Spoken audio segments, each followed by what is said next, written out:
Capítulo 3. O primeiro caminho da iniciação. Sagrado amanhecer do fogo espiritual, eu me abro para algo além do desejo egoísta. Escolho servir e ser um exemplo brilhante para todos verem. Eu honro o espírito que reside em tudo o que é vivo e me comprometo com a vida que a honestidade produz. Eu busco a verdade que existe em mim e respeito a verdade que os outros veem. Eu dou para os outros com um coração contente, sem pedir retorno pelo que ofereço. Eu abro meu coração aos que necessitam e sigo meu caminho plantando sementes de amor. James Sams. O primeiro caminho da iniciação, a direção leste da roda da cura. Em nossas tradições nativo-americanas, o primeiro caminho de iniciação foi introduzido originalmente como um rito de passagem para uma idade adulta. Meninos e meninas enfrentavam diversas provas cerimoniais representando o fim da infância. Para as meninas, essa passagem costumava ocorrer na época da primeira menstruação e para os meninos, em torno do seu 13º aniversário.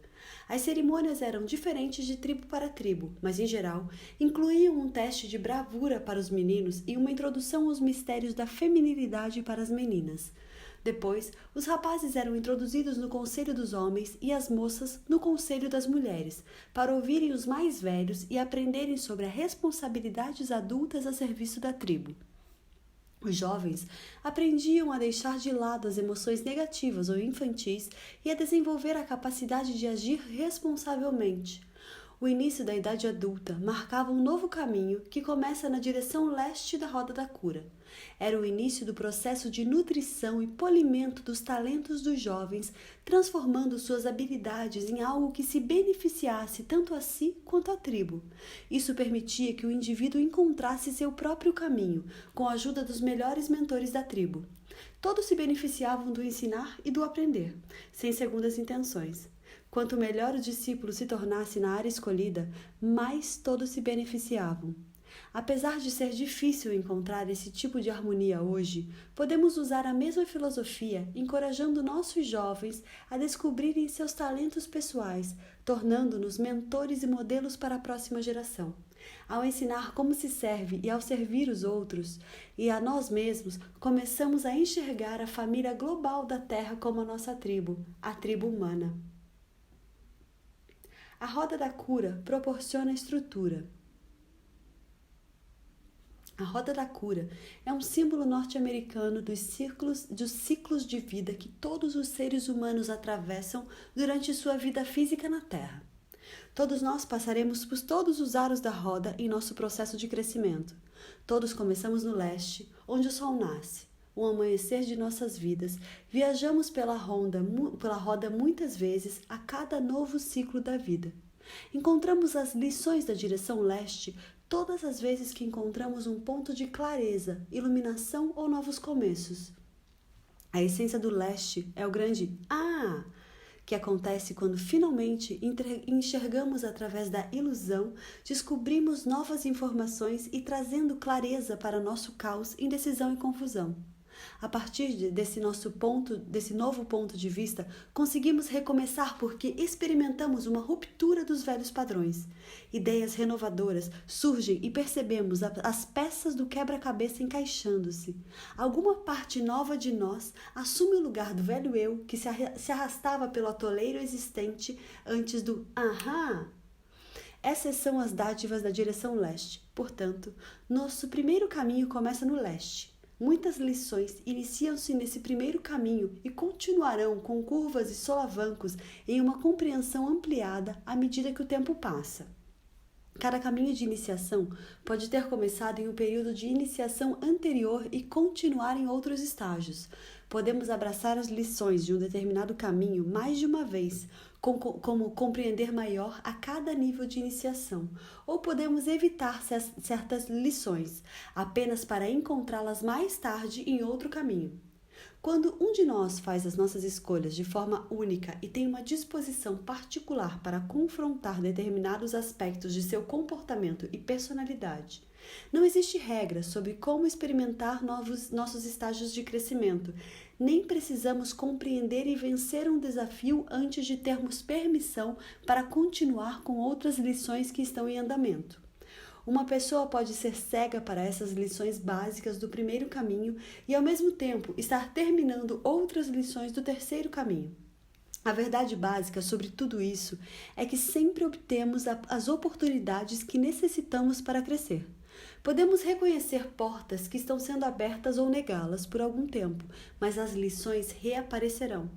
Se acharmos que já dominamos um nível somente porque já experimentamos outra que pertence a outro nível, o coiote, o embusteiro divino, vai nos mostrar como estamos errados, oferecendo-nos uma prova inesperada em nossa vida. Sendo respeitosos. Podemos descobrir um estilo de vida que nos proporcione uma sensação de bem-estar e propósito. Podemos nos sentir orgulhosos pela forma como estamos conduzindo nossa vida e o sucesso obtido. Porém, devemos tomar cuidado com nosso orgulho e autocomplacência, vizinhos da arrogância e fanatismo. Por exemplo, quando voltamos para casa após um tempo fora e descobrimos que ninguém está interessado em ouvir por que deveriam mudar suas vidas e adotar o nosso estilo e nossas práticas espirituais. As reações da família nos desapontam ou provocam em nós reações de desprezo, criando a necessidade de um exame interior. Algumas pessoas sentem-se como se fossem o Messias e insistem para que os outros adotem seus pontos de vista. Quando se recusam a examinar melhor seu comportamento excessivamente fervoroso, a armadilha se fecha e a prova começa. Nossa reação à incompreensão de nossos familiares pode variar desde a humildade até a rebelia escancarada. A iniciação, nesse caso, está em como escolher e reagir. Podemos revidar com raiva, optando pelo ataque, ou podemos não reagir. Servir a família não significa criticar seu estado de vida, seu estilo de vida ou comportamento, mas sim agir com dignidade, retribuindo com amor ou, ao invés de conflito, mantendo uma atitude de respeito.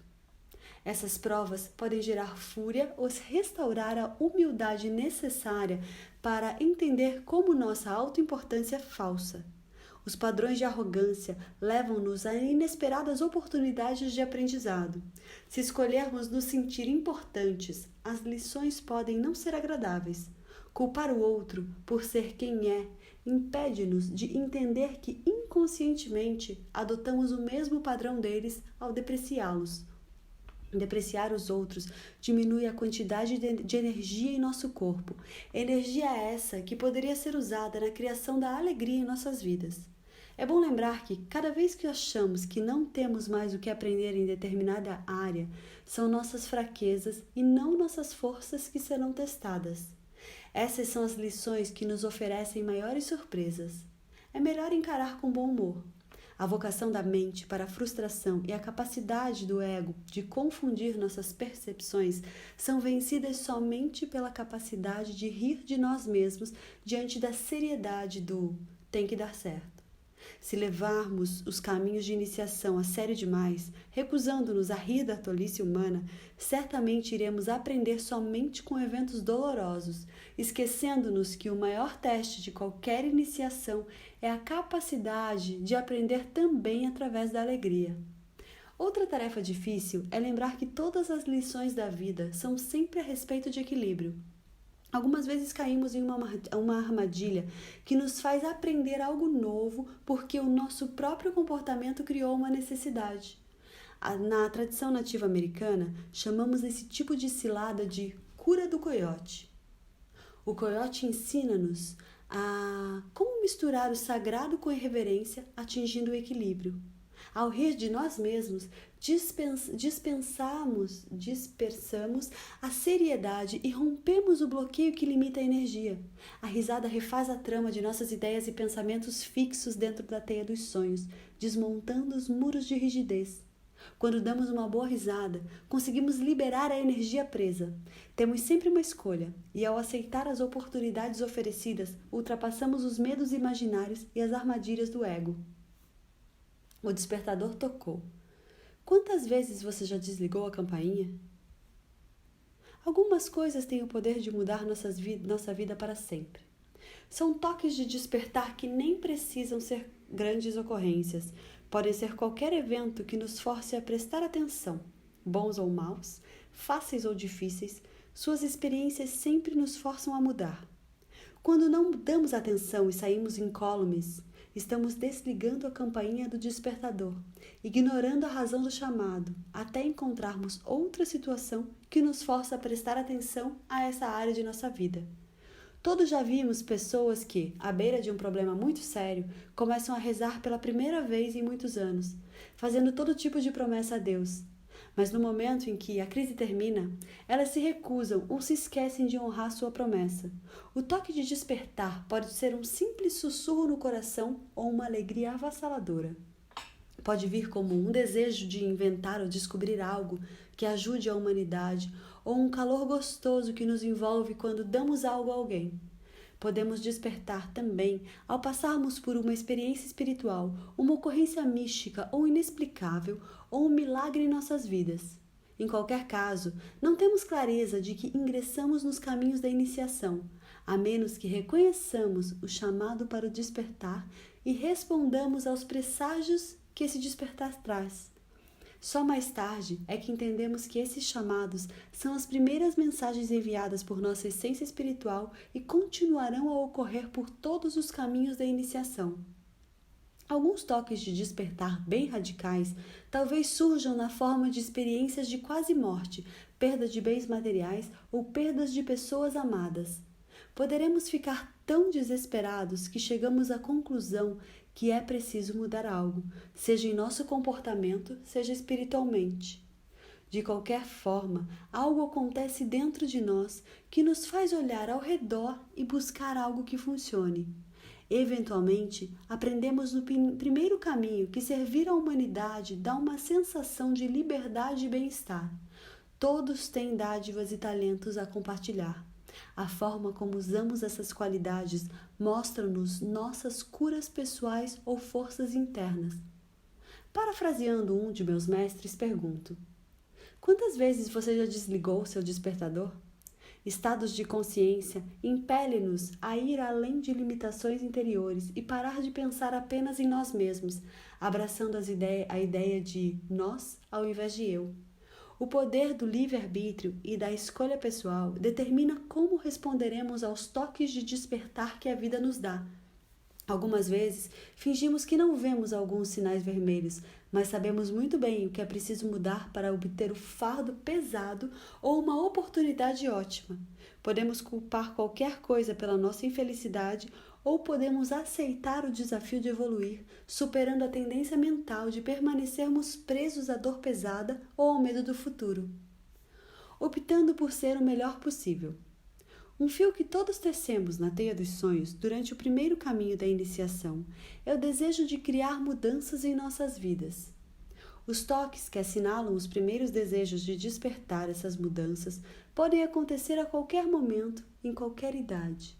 Ao ouvirmos o chamado da vida, começamos a questionar por que sentimos que existe muito mais vida do que aquilo que já experimentamos. Perguntas com as quais todos os seres humanos se defrontam. Quem sou eu? Por que estou aqui? Quais são as minhas capacidades, talentos e habilidades? Como posso usá-los? Qual é o meu papel no mundo que me cerca? A partir do momento em que vamos encontrando as respostas para nós mesmos, iniciamos o processo de despertar e nos tornamos conscientes do plano geral que engloba a criação e nosso papel dentro dela. Algumas formas de pensar são passadas de geração em geração.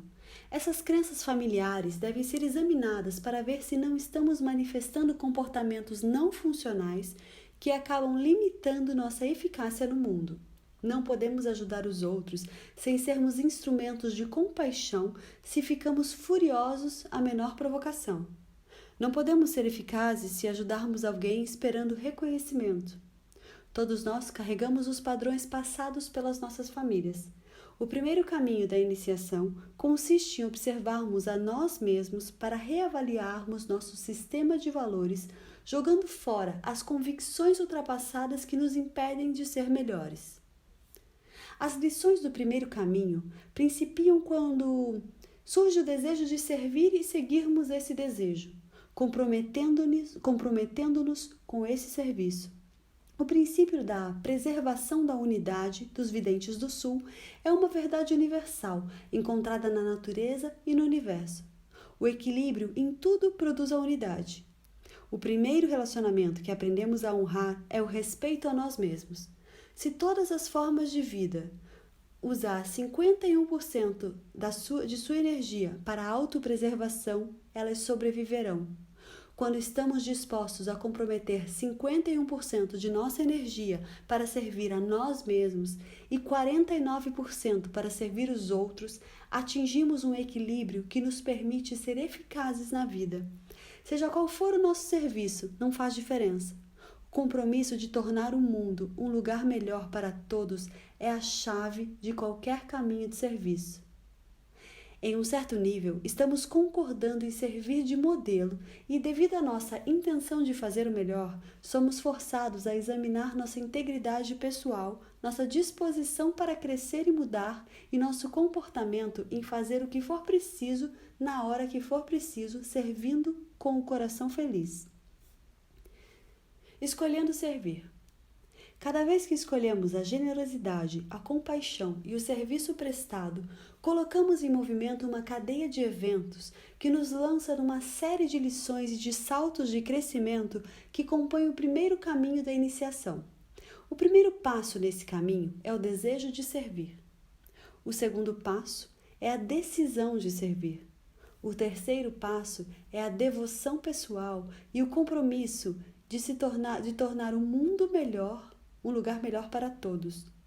Quando assumimos o serviço, a obsessão com o propósito, com o próprio eu e a sensação de vítima mudam e atingimos uma posição mais equilibrada da vida. Quando percebemos que os outros podem ter situações bem piores que as nossas e entendemos como podemos ajudar, nossos problemas pessoais passam a ser encarados por uma perspectiva totalmente nova. O mundo não muda, mas nossa percepção dele será radicalmente alterada. Algumas pessoas seguem um certo caminho para conseguir dinheiro, fama, poder, etc. Não há nada de errado nesses objetivos. No caminho da vida, elas vão se deparar com muitas descobertas e desafios. Por exemplo, podem descobrir que continuam sem felicidade após atingir suas metas originais. É preciso um equilíbrio nesse caminho que propicie atingir a sensação de bem-estar interior. Como descobrir esses elementos é uma questão individual, única em cada caso. Existem várias razões que as pessoas escolhem para seguir seu caminho. No início, começamos por algum motivo, mas em algum ponto, ao longo do processo, tecemos sonhos diferentes para apoiar o crescimento. Muitas pessoas desejam servir cedo na vida e outras só mais tarde. Alguns escolhem se tornar profissionais da área da saúde ou carreira similar para servir a comunidade em que vivem. Da mesma forma que os outros, esses indivíduos que gostam de servir, uma hora vão perceber que eles também precisam mudar para crescer. Os testes que muitas vezes se apresentam nesses caminhos costumam criar e recriar o desejo original de servir, que pode diminuir à medida que o caminho se transforma apenas em um emprego ou uma forma de sustentar a família. Muitas pessoas que escolheram servir não sabem que estão no primeiro caminho e acabam tomando alguma decisão que poderá alterar a decisão original de servir. Mesmo querendo servir, elas têm julgamentos interiores sobre o serviço. Por exemplo, não queriam servir pessoas de outras raças, preferência sexual, religião, etc. O julgamento em si produz uma grande perda de energia pessoal que dilui o desejo original de ser útil. A cisão interna entre o desejo de servir e os julgamentos mentais pode criar uma forma de estagnação que torna a pessoa ineficaz. Os julgamentos que inibem o serviço prestado são padrões que normalmente foram aprendidos durante a infância. As pessoas não nascem com ódio ou preconceito. Assim, uma das primeiras lições ao decidir servir a humanidade é olhar o excesso de bagagens que carregamos sob a forma de julgamentos, ideias limitadoras, pensamentos negativos. Não podemos ser eficientes se só servirmos a quem nos agradar. Quando servimos com julgamentos, a energia disponível e a energia do círculo do dar e receber são limitadas. Essa bagagem invisível e os pensamentos limitadores iniciam um processo que continua através dos 7 caminhos da iniciação.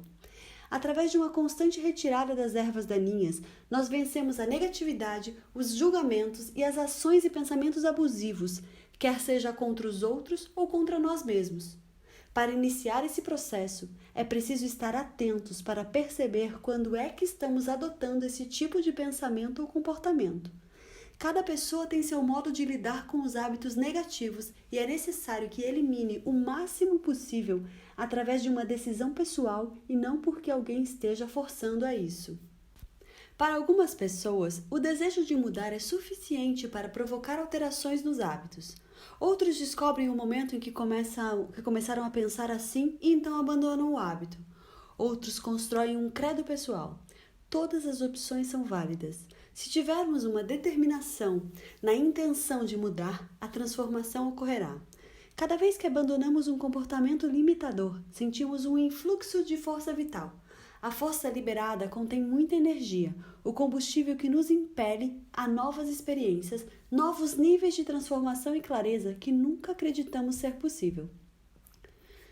Quando essas mudanças ocorrem, a teia dos sonhos responde, abrindo novos canais de oportunidade. Por exemplo, se você sempre acreditou que detesta ir à praia porque sua família não gostava de mar, está efetivamente negando a si mesmo a experiência do oceano.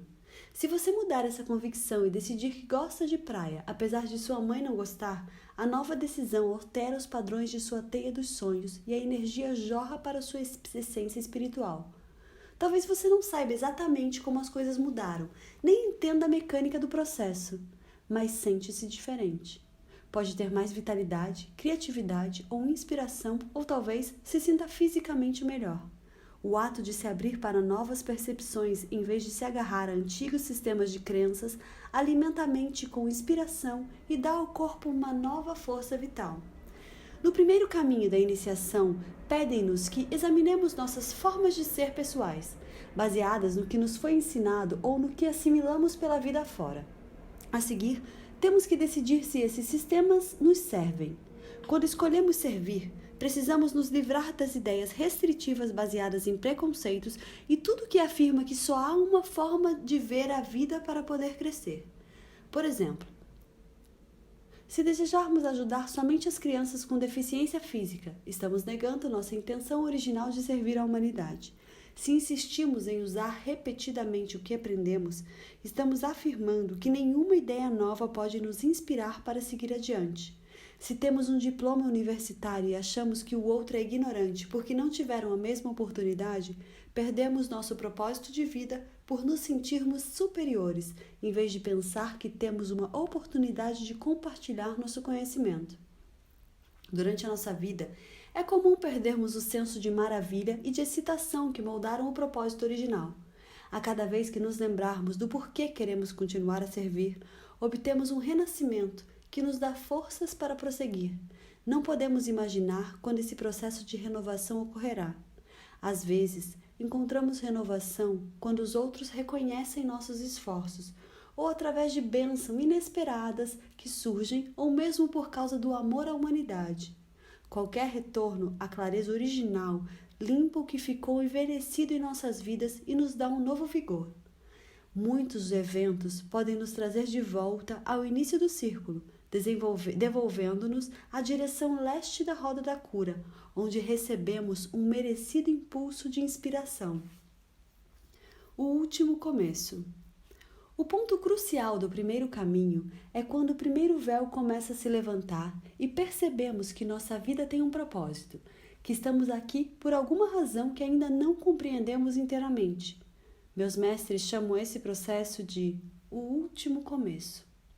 Isso ocorre quando finalmente nos confrontamos com o Criador e reconhecemos que nossa vida não pode ser plenamente vivida sem a conexão com a Divina Presença que criou toda a vida.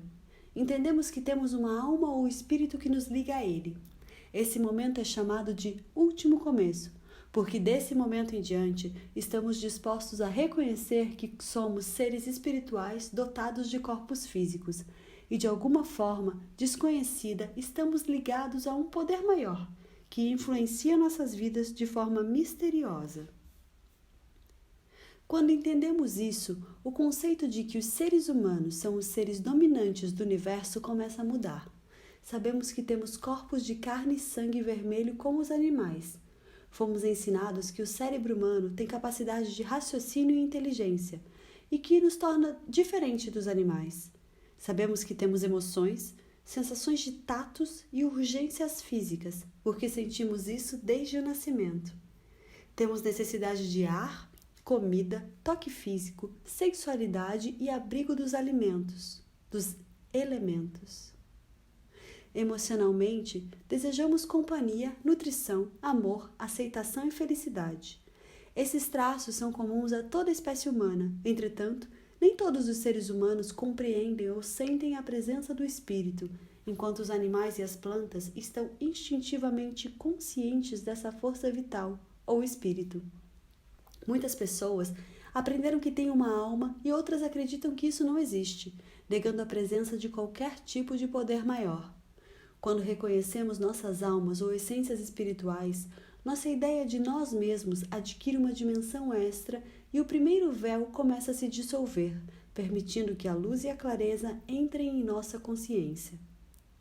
Quando chegamos ao ponto do último começo, reconhecemos que o serviço prestado à humanidade liga-nos a um propósito divino bem maior do que imaginávamos anteriormente. Nosso propósito espiritual revela-se continuamente quando trilhamos os caminhos da iniciação humana, redescobrindo partes da vida e do universo que ficam além dos 5 sentidos. Durante a primeira parte desse caminho, encontramos as lições e iniciações que moldam nossa decisão de servir. Firmamos o compromisso de servir e aprendemos a buscar equilíbrio na doação enquanto mantemos nosso crescimento pessoal. Eliminamos os comportamentos individuais que nos limitam e as ideias que prejudicam nossa eficácia. Adquirimos mais energia ao alargar nossos pontos de vista sobre a vida. Nesse caminho, aprendemos a desenvolver talentos pessoais e encontrar nosso lugar como modelos. Escolhemos ser o melhor que podemos, sem insistir que os outros sigam nosso exemplo. Adotamos o nós ao invés do eu e desejamos o bem de todos. Consideramos a vida como uma oportunidade de crescimento, proporcionando uma série de desafios que irão aumentar nossa consciência e nossa força interior. Expandindo a visão do túnel. No estágio seguinte, do primeiro caminho da iniciação, começamos a entender melhor o que significa servir a nós mesmos, porque tudo que somos e tudo que escolhemos criam a trama de experiência que temos na vida. Ao reconhecer que todo ser humano tem um espírito, começamos a ver que é preciso honrar os aspectos espirituais da humanidade. Tentamos adquirir paciência e compreender a cultura, ideia e filosofia daqueles que pensam diferente de nós. Ao dedicar pessoalmente nossas vidas e nossa energia ao serviço, sem esperar retribuição, nós nos abrimos ao compromisso. Desenvolvemos então a habilidade para a autorreflexão, que nos ensina que todas as experiências de nossas vidas são o resultado direto de nossos pensamentos, sentimentos e ideias, compreendendo que essas partes invisíveis da natureza humana têm energia. A energia dos pensamentos e sentimentos conflitantes influencia diretamente a harmonia ou a discórdia que experimentamos em nossas vidas cotidianas. No primeiro caminho, é possível que nos defrontemos com a discórdia antes de encontrar nosso próprio ritmo harmônico. Não existem acasos e nem coincidências na experiência humana. Tudo acontece por alguma razão, para que possamos crescer através da experiência. Quando todos os sinais estão verdes em nosso caminho, estamos equilibrados e a vida enche-se de sincronicidade. Quando estamos fora de equilíbrio, a desarmonia é evidente e recebemos um sinal sutil para despertar. Se corrigirmos as desarmonias, iremos novamente fluir com a vida. Se não prestarmos atenção, os desafios tornam-se mais duros e os chamados para despertar viram vivências difíceis. Que coisa estranha! Se nos permitirmos experimentar as coisas estranhas sem julgá-las, ignorá-las ou considerá-las irreais por serem esquisitas demais, poderemos nos abrir para novos horizontes. Os vikings acreditavam que os mistérios inexplicáveis e os milagres eram resultado da intervenção divina. Mas as pessoas modernas esquecem-se que a mão do Criador toca a nossa vida e não pode ser explicada. Um ponto crucial no primeiro caminho surge quando recebemos um agradecimento de alguém que talvez nem nos conheça. Suas palavras de encorajamento mudam nossa perspectiva na mesma hora. Alguma coisa muda dentro de nós e percebemos que nossa contribuição faz a diferença. Percebemos que somos importantes e que encontramos um caminho de vida que alimentará não só o cérebro e o ego, mas nosso coração e nossa alma. Sentimos um fluxo de energia e uma sensação de realização, progresso espiritual e autoestima. Esses sentimentos geram energia suficiente para criar uma espécie de sincronicidade mágica que nunca nos aconteceu antes.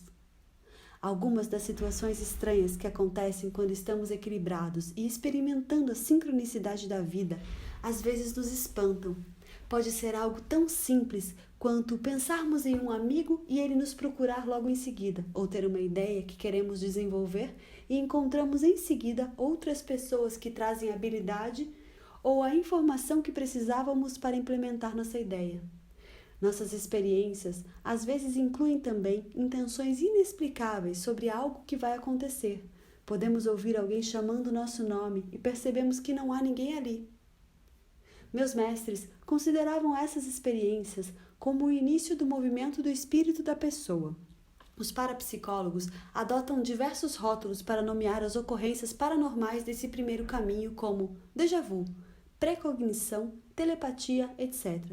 Os especialistas em metafísica, religião, ocultismo e antigas escolas de mistério chamam de energia Shakti, nascimento da intuição, dar a mão ao Espírito Santo, ser batizado no Espírito, etc. No caminho das experiências do déjà vu, podemos sonhar com algo e depois não nos lembrarmos do sonho, que fica em nosso subconsciente até um momento posterior, quando nos vemos fazendo ou sentindo as mesmas coisas do sonho. Podemos nos lembrar do sonho original, mas de repente lembramos-nos de já ter passado por aquilo e ficamos perplexos. Em outros casos, podemos ter sonhos que posteriormente tornam-se a verdade, assustando-nos e fazendo nossa realidade parecer mal assombrada. Esses pequenos milagres surgem continuamente, sugerindo que está acontecendo algo que não compreendemos, e de fato está. No momento em que reconhecemos que somos seres espirituais, é ativada a energia vital espiritual de nossas vidas. Como o espírito é o tecido conectivo que permeia todo o universo, ao reconhecer a existência de nosso próprio espírito, permitimos-nos entrar no rio da energia espiritual que conecta o pensamento, a emoção, o sentimento e a materialidade. Começamos a seguir esse fluxo ao invés de remar contra a corrente. Fluímos com essa força invisível que nos mostra, através da sincronicidade, nossas conexões espirituais. Se não temos nenhuma pista do porquê essas coisas estão acontecendo, podemos aceitar tudo sem pensar muito, até a mente nos informar que o que está acontecendo é esquisito demais. Nesse momento, podem aparecer a resistência ou o medo, pois percebemos que não estamos mais no controle. Algumas pessoas tentam controlar o curso dos eventos estranhos, muitas vezes por medo. Existem outras pessoas que se mantêm muito ocupadas para poder ignorar os acontecimentos ao invés de fluir com eles, tornando-se um guerreiro espiritual. A pessoa corajosa, disposta a aceitar as mudanças inexplicáveis em sua vida, precisa assumir o compromisso de se tornar um guerreiro espiritual. Na tradição dos videntes do sul, guerreiro espiritual é o bravo indivíduo disposto a se voltar para dentro, parando de procurar inimigos externos e começando a batalha com os inimigos interiores, ou seja, o medo, a arrogância, a inveja, os ciúmes, mau comportamento, desonestidade e toda uma gama de fraquezas humanas. Esse compromisso com a vida, quando prometemos a nós mesmos viver como guerreiros espirituais, pode ser um dos passos mais profundos e assustadores que já demos. Ao assumirmos esse compromisso, começamos a fluir com a sincronicidade dos fatos que desafiam a regularidade que aprendemos a esperar da vida. Experiências mágicas começam a acontecer, mudando para sempre o curso de nossas vidas. Apesar de muitas pessoas experimentarem essa virada muito mais tarde, eu tinha 14 anos quando assumi esse compromisso. Trabalhava como voluntária num hospital católico. Certo sábado, as freiras passaram um filme sobre trabalho de parto para todas as voluntárias adolescentes, mostrando um parto verdadeiro e todos os procedimentos passo a passo. Daquele momento em diante, eu sabia que queria ajudar a trazer crianças ao mundo. Comecei a ter sonhos onde eu era uma parteira. Pensei até mesmo em ser voluntária no outro hospital onde todos os serviços de parto eram feitos. Sonhava constantemente que fazia um parto. Na época, não me pareceu estranho que eu continuava a ter 14 anos e ajudava uma mãe em seu parto, estando ela deitada no chão de um quartinho muito pequeno e mal iluminado. Pois era apenas um sonho, certo? 2 semanas mais tarde, entrei no elevador do Hospital Católico e olhei para a mulher grávida ao meu lado. Quando a porta se fechou, de repente ela gritou: "Pare! O bebê está nascendo!" Desligou o botão de emergência no elevador, ajudei a se deitar e tirar a calça. A cabeça do bebê já estava saindo. Não entrei em pânico, acalmei-a e disse que sabia o que fazer. O bebê nasceu em 2 minutos. Enrolei em minha anágua e o coloquei de bruços, com o cordão ainda no lugar, cobrindo a mãe.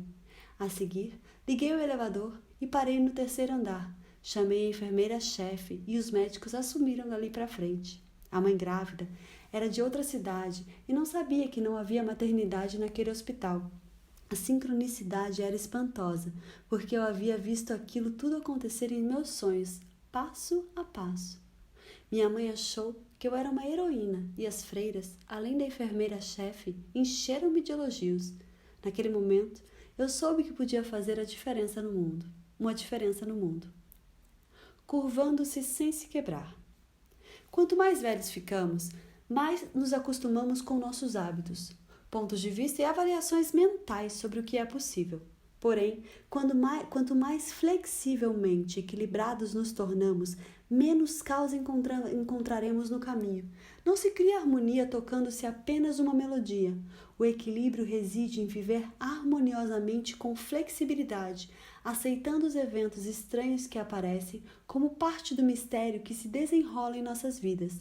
Quando aceitamos que estamos experimentando a intervenção divina, em vez de alimentar o medo e tentar controlar os resultados, a sincronicidade simplesmente se segue. Os lampejos de intuição são símbolos espirituais ou mensagens que nos encorajam, afirmando que estamos em sincronia com o caminho à nossa frente. O guerreiro espiritual equilibrado aceita esse encorajamento sem hesitação e lida com qualquer medo ou arrogância que possa surgir, aceitando humildemente as dádivas do Criador e o encorajamento oferecido. Aceitar as coisas como elas vêm e seguir nosso próprio conselho são capacidades que surgem no primeiro caminho.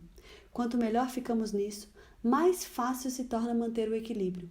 A discórdia talvez aparece no primeiro caminho. Servir de má vontade por um falso sentido do dever faz a raiva continuar-se visível, pois os outros percebem a falta de harmonia. Quando não gostamos de nós mesmos ou quando somos críticos, arriscamo-nos a encontrar desaprovação, apesar de nossos melhores esforços. Nossas ideias sobre nós mesmos serão sempre refletidas de forma negativa quando fazemos alguma coisa visando obter elogios e melhorar nossa baixa estima, em vez de fazer pelo prazer de servir. Se acreditamos que somos vítimas, então teremos imagens internas e sentimentos que criam a necessidade inconsciente de viver o papel de vítima. Podemos, nesse caso, ser emocionalmente agredidos pelos outros. Mas quando descobrimos nosso valor através do serviço, desmantelamos com êxito a rede de algoz e vítima.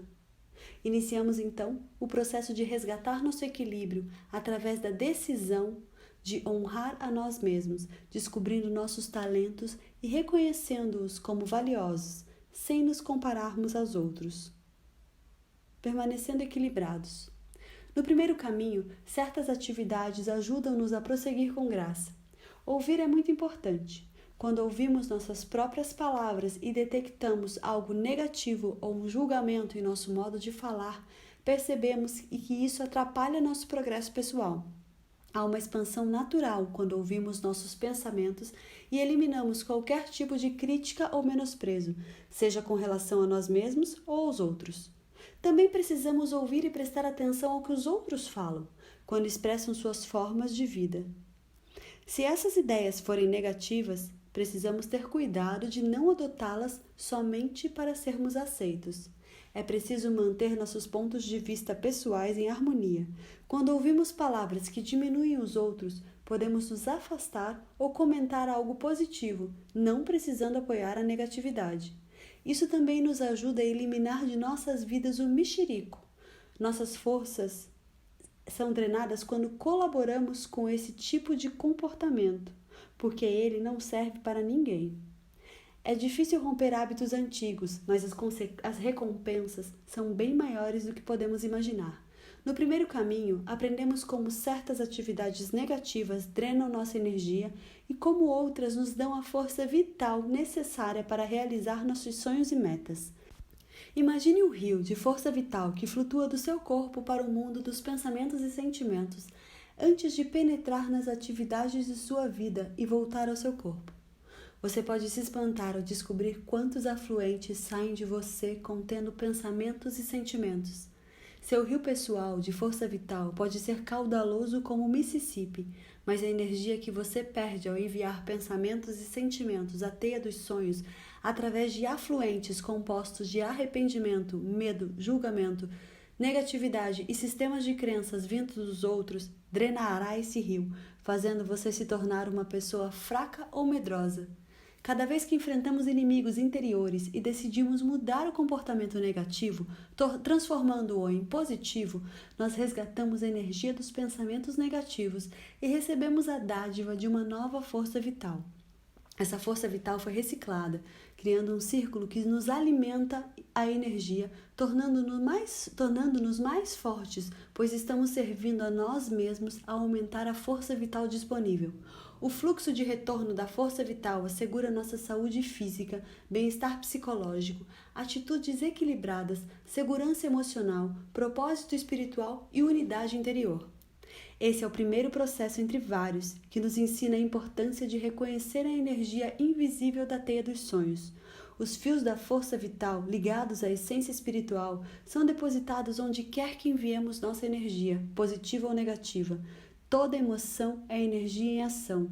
Nossos pensamentos contêm a mesma energia e temos livre-arbítrio pessoal para investir a energia onde desejamos.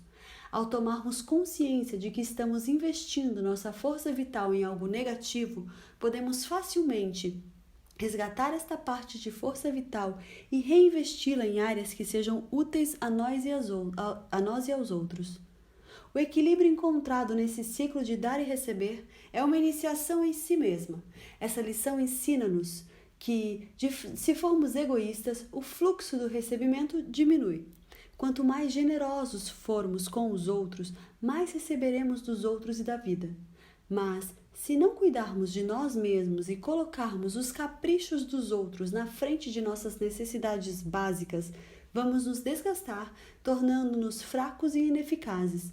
O equilíbrio é a chave dos ritos de passagens vitoriosos. Cada mudança que fazemos em nossa vida é um rito de passagem, um momento decisivo em que escolhemos alterar nossas vidas. Encontraremos novos pontos de equilíbrio no esforço pessoal de testar o que funciona e o que não funciona para nós individualmente. Sempre que ignoramos uma área de nossa vida e nos focamos apenas em outra, a energia diminui e atrapalha o progresso. Os atos cotidianos que equilibram a vida são familiares a todos, mas a maioria de nós nunca sabe, até bem mais tarde, quando se encontra nos primeiros estágios de treinamento, aprendendo a administrar mais do que uma dimensão ou realidade de cada vez. Esse conceito pode parecer estranho, mas o mundo visível, realidade, contém também o mundo invisível da energia. Estamos continuamente sendo tocados por influências espirituais que alteram nossas percepções.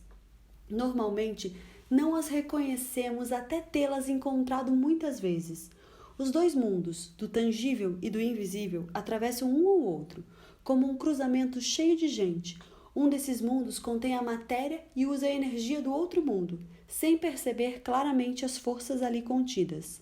À medida que crescemos, vamos compreendendo como esses dois mundos afetam nossa vida a cada momento e a cada decisão que tomamos. Nos caminhos posteriores de iniciação, os dois mundos expandem-se e começam a revelar outros aspectos inexplicáveis da vida. Nossa compreensão amplia-se até onde estejamos dispostos a olhar e encontrar o complexo contexto de nosso universo, que está em constante evolução dentro do grande mistério. Em algum ponto do primeiro caminho, as lições básicas do segundo caminho começam a aparecer, proporcionando uma transição simultânea para o crescimento posterior. Gostaria de deixar claro que continuamos a desenvolver nossas habilidades do primeiro caminho, mas adicionando-as do segundo. Não existe paradas nem graduações marcando a mudança de um caminho para o outro. Cada caminho se transforma no próximo e é um processo contínuo. A perfeição não é parte de nenhum caminho, mas fazer o melhor que podemos é o que determina nossa impecabilidade na vida. Reconhecer nossos erros e tentar de novo é tudo o que é preciso. Não existem fracassos, a não ser a nossa opinião. Quando nada parece mudar, é porque encontramos um ponto temporário de estagnação, ou talvez um ponto de nossa vida onde é necessário recuar e reagrupar forças, preparando-nos para a continuação do processo. Certamente, a calmaria vai passar e, por fim, romperemos a barreira da estagnação, voltando novamente à direção leste e encontrando um novo que trará uma nova clareza, um propósito renovado e uma nova determinação, fazendo com que encontremos novamente o caminho e a sincronicidade.